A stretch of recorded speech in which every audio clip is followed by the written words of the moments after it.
up, everybody? Once again, Simon here with my boy Harry. Here to do Banter Zone once again for you. So, lots of stuff went on this week. Pretty crazy. Lots to talk about, especially in the Man United world for us. There's tons. Kicked off on Monday last week. United versus Stoke. What more can we say? They just... There's not much to say about that. I guess more or less, I think the biggest highlight from that is, I guess the last 4 games these teams played, it ended up in a draw. Yeah, for some reason, I don't know why United has so much trouble with Stoke all the time, but it was nice to see them actually dominate and play a dominant performance. Lukaku back on the score sheet. Valencia with a nice goal. Just Montreal with a goal as well, and still making a case for himself. Well, Valencia, that was a beautiful goal, 9th minute, really early in the game, which was great.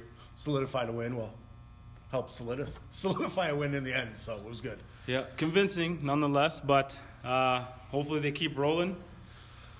The big news with United this week, though, in this one's good. I just kind of making me go a bit crazy here, but Alexis Sanchez confirmed, and we're filming this on a Sunday again, but medical was done today. There was some picture surfaced of him in a number 7 jersey, so wearing the number 7 jersey, I gotta say, it just gave me goosebumps thinking about it. God. Amazing. I can't complain with that. I'm excited. Yeah. He's been unreal, and all this stuff kind of surrounding what's happening in the future with Arsenal. I guess that's kind of what made him step back a bit. But he's a guy that fights every minute. He's going to be a guy that's just going to create more chances for United, take pressure off of guys like Pogba. Now you got another huge threat on the pitch. It's just going to be crazy. I can't wait to see the lineup. I can't wait to see how they break it down, where they're playing. No, I've been dreaming about this for like 5 years, and then all of a sudden now it's like, oh. But you were also Chilean, so at the same time you got a hometown player playing for our team. Could you imagine if he would have gone to City? I couldn't have cheered for him. That's the hardest part. No, because of my loyalty to United, I couldn't have. No, but he's coming to the right place. He's a red, number 7. Going to fall in the footsteps of guys like Ronaldo, Best. Just list them off. And number 7's a big number at United, and now you're playing for the biggest club in the world. So, welcome to United. Thank you. Let's make some history. That's all I have to say. If we can make history, that's it. Man, I could go on for hours with this. Do you want to move on with the show? Cool. So we don't. Let's roll to Wednesday. Wednesday was some crazy games. Barca versus Espanyol. They were undefeated for 28 matches in all competitions, and falling off. Just falling off, yeah. And with Messi missing a penalty. He's good at that, though. And as a Chilean, this one makes me kind of happy because Copa America, he's missing, and he's still one of the greatest players in the world. Yeah. He's not for me. Yeah. He's not my number 1 choice, and I'm going to get chastised for this one. Messi is fantastic. He's a great player. But I've always been Ronaldo, and I will always be Ronaldo. I've always had a thing for him. Like a thing? No. Okay. Hey, you idolize a player. You look at a player and you're like, I wish I could You play have like to be more clear in the way you state things because... Get myself into trouble online. Do not blow that out of context. But yeah, I guess another big last thing on Espanyol. It was this will be their first win against Barca at RSD Stadium. So that's huge for them. Good on you. So, PSG? Yeah. So, yes. Ligue 1. Ligue 1. Ligue 1, whatever you want to call it. PSG and Dijon. Game was disgusting. I don't even know where to start with this game. I don't know. I guess PSG attempting to remain unbeaten at home. They did a pretty good job of it. A pretty convincing win in any sport, and especially in soccer, to put up 8 goals. Ridiculous. Okay, besides that, because let's touch base on Neymar potting 4 goals in that game. 4. It's unreal. Cavani's got 100 goals already this season, but between those guys are unstoppable right now. The PSG team is too good. It'd be nice to see them go far in Champions League. It would be nice to see because of the amount of talent they have now. Neymar deserves his shot, I think. So, doing well, keeping rolling, and they're just gonna breeze through that league, and that's it. I'm not gonna lie. I did feel bad for the goalkeeper that game. I guess I'm sorry to say this, but Renette, it was watching. I don't know. It just reminded me of Swiss cheese all the way through. Like goal, it's full of holes everywhere. I guess let's kind of get off some of the scores here. Some big news. Ronaldinho retires at the age of 37. Legend, Ronaldinho. Yeah. Thank you for your years of quality. I mean, always doing things that nobody else did. No. Could his legacy have been a little bit better if he would have stuck around at different teams, not bounced around so much, injury trouble, whatnot, but still one of the greatest players to ever set foot on a field. He definitely made his presence, especially with the Brazilian team. Played 101 matches with them. Great on him. 35 goals. So, yeah, just unreal. Pure class at every level.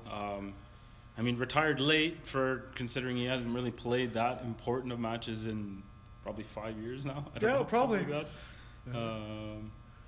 But yeah, Legend. Thank you for all your years, Ronaldinho. That was, the game would have been the same without you.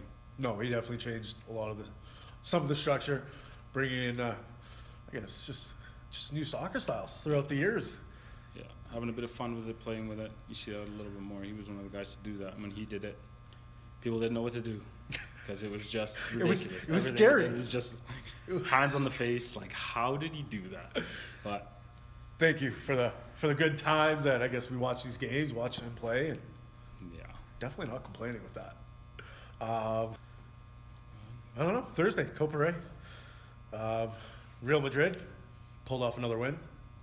That was a tough one. They seemed to have trouble against Team Liga. It's not a very big team. Asensio scored super late in the game, but that was an extremely late goal. But I was waiting for notifications. When's this going to start to happen? I'm like, oh, maybe it's broken. Look at your phone, nothing. And all of a sudden to see Asensio in the 80-something minute. Holy, Saturday, big day, of course, EPL.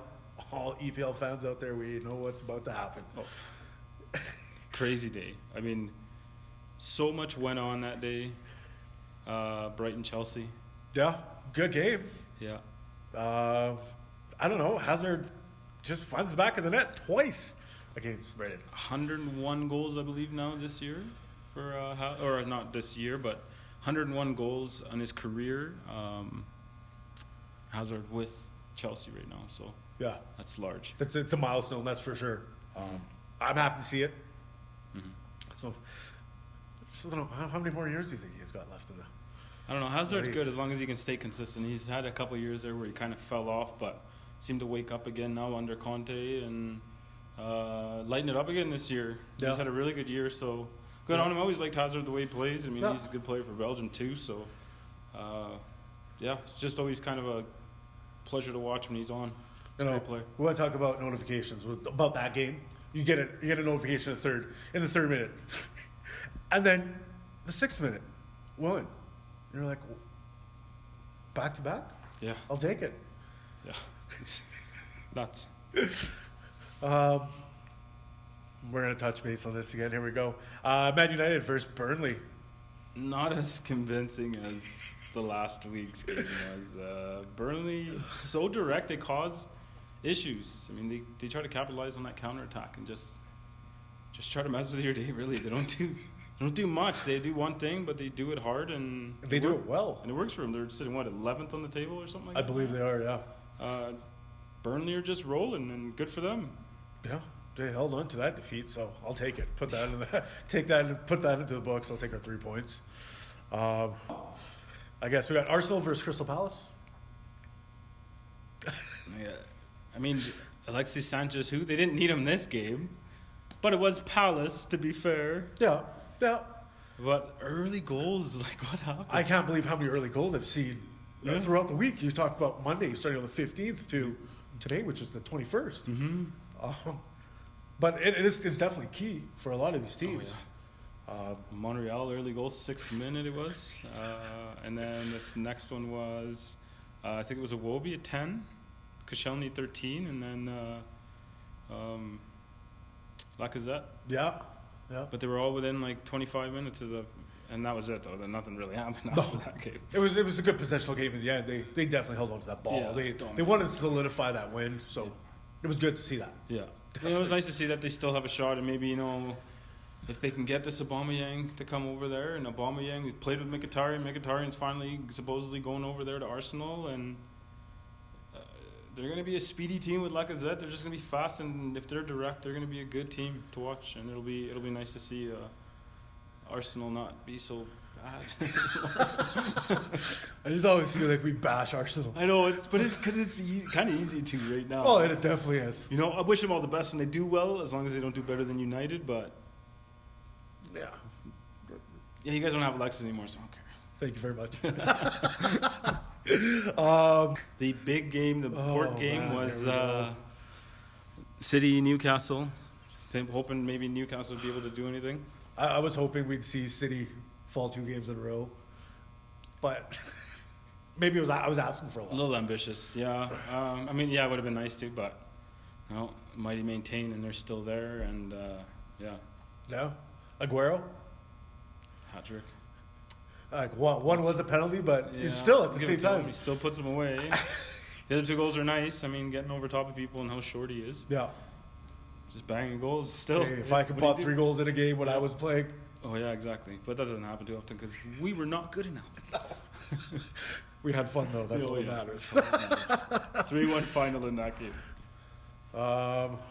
Yeah, big scores this weekend. I can't believe how many goals were put up. How many fast goals. How many goals were scored. Yeah, we were kind of criticizing Ronaldo last week because he's kind of been on a bit of a slump, and everyone's kind of grinding him, and then all of a sudden he goes and puts 2 away. Yeah, I was surprised when I saw that. 7-1. That was a huge game. It's disgusting. He just walked all over Deportivo. It was a spanking. Yeah, is what it was. Awful. Barcelona did the same thing. Yeah. No, they definitely did. Yeah, Luis Suarez. 2 goals again, 2 assists. I'm enjoying seeing these big players putting up all these points. I just do not want to, see them go through a drought coming up soon. Yeah. There's guys I've already kind of had my biased opinions on Suarez, and I don't really like him. You can eat an apple through a chain link fence, those teeth, but I hate Suarez. I don't like him. It's a good thing he's got that in his clause now, and I think if he bites people, he's done, and he's kind of cleaned up his act, and he's tearing it up over there, but I still don't like him. I definitely laughed when I saw that in his clause to begin with. I was just... you do it 3 times, you're kind of going to get... Yeah, it's almost like a teething toddler. You come over here and we'll pay you a ton of money, just don't bite anybody. No. MLS Super Draft as well this weekend. That's right. Some big names going through, and nothing really crazy on the Canadian side. A couple trades made, but nothing major. The biggest news, I guess, coming out of Canada would be the TSN Montreal. I believe it was. They interviewed David Clanachan. David Clanachan, yeah. I hope we're saying his name right. Yeah, I hope so. If not, please correct us. Yeah, please correct us. But he interviewed with radio, and he spoke about over the next 6 weeks, a lot of big things coming. Announcements for teams, about 15 teams, 15 to 16 supporters groups involved around. I know Calgary has its own, the Foot Soldiers, and highly involved with the club with the PDL side of things. Correct. In the last couple of years, so which is great. But trying to grow it, locally and getting all the supporters groups, and they want to get everybody involved and do this right in a sense, Like we said before, grassroots. This comes from the bottom up, so everybody has to support. Everybody has to get behind their local club. You see guys like the Barton Street Battalion out of Hamilton. They're doing little tournaments out of there. It was them against the Grand River Union, I believe it was, and Sauga City Collective. But doing little indoor tournaments, and it's the supporters groups for clubs that don't even exist yet. So but building those teams, it does definitely take a lot of time, energy to do it. So everybody that is supporting every team out there, well, good on you and thank you. I guess. I appreciate it. Because we all got to do it. We all got to keep going. But more news coming shortly. Hopefully, get the announcement soon. Calgary, something. Fingers crossed. The next couple weeks, hopefully, I'd like to hear something from Calgary. What was that? We were reading that that one piece, what was it, 5 to 8 weeks before they start dropping any bombs on everybody? Or do you think it's going to be sooner than that? I'd like to think that it's going to be sooner. I just like to think that for the next 2 weeks we'll get some news in Calgary, and then Calgary can start creating that buzz, because Calgary seems to be one of the quietest ones out there. Everybody else seems to be, you kind of hear, about the Hamiltons, and we hear that Calgary's pretty advanced in what they're doing, but you don't hear a lot about it. But you know what? We'll maybe get Tommy Wheeldon Jr., the TD of Foothills, to come on the show one day and chat with us, and maybe get some more info out of him and kind of talk to see what's going on going on in the Foothills world. Because I'd like to have the inside track the whole way through. Yeah, the moment it gets released to, that team finally hits the pitch for the first time. The more we know, the more we can get out, and the more we can try to help build this sport here. I mean, as you can see, our location has kind of changed a little bit. We probably should have started off with that in the beginning, but yeah, we're in a sweet place. Control V, virtual reality place. So thanks for hooking us up with the spot. Just huge. Well, I mean, somebody kind of sees what we're doing, and they're like, "Hey, you guys got something there." And they've given us a spot to come and film in, and thank you. And hopefully, maybe in the next little bit, maybe doing some giveaways or something. Yeah, definitely I want to do some giveaways. I want to watch people slap all these goggles, these headphones, and stand in one of these dark rooms. Well, without the lights on right now, but one of these dark rooms, and either watch them walk into walls or scream. When we were here the other day checking this place out, this kid was running into a wall, so it was kind of funny to see. So a lot of entertainment, even whether you're playing in the game or not. But check them out, Control V Calgary. Locations in a lot of places, and they're in a lot of other cities as well. Red Deer has it, I believe, somewhere out in Ontario as well. Yeah. So check them out. Location. We'll put all the info in the description below, how you can reach them, and about booking birthday parties and stuff like that. So cool. And next week, what do we want? We want to try to give away. I don't know. Maybe we'll give away a couple hours, but a couple hours of free VR time in here. So maybe 2 people. But we'll touch on that later. And if you guys like the video, don't forget to like. Don't forget to subscribe. Don't forget to share this, because the more people that know, the more info we can get out to everybody, and the better it is for the Canadian soccer community world. So correct. Yeah, anything comes down to Canadian soccer. If there are leagues out there, there are teams that we haven't discussed, talked about. Players signing in different places. Yeah, just leave us comments. We'll definitely help out, drop a bit of information on there as well. And if you have something you want us to say, let us know. Thanks once again for tuning in. Those that stayed to the end. Once again, Simon, Harry, thanks for watching. Second episode. Swing on down, and stop. You know what I'm saying? So he could get on. Now this is what we doing.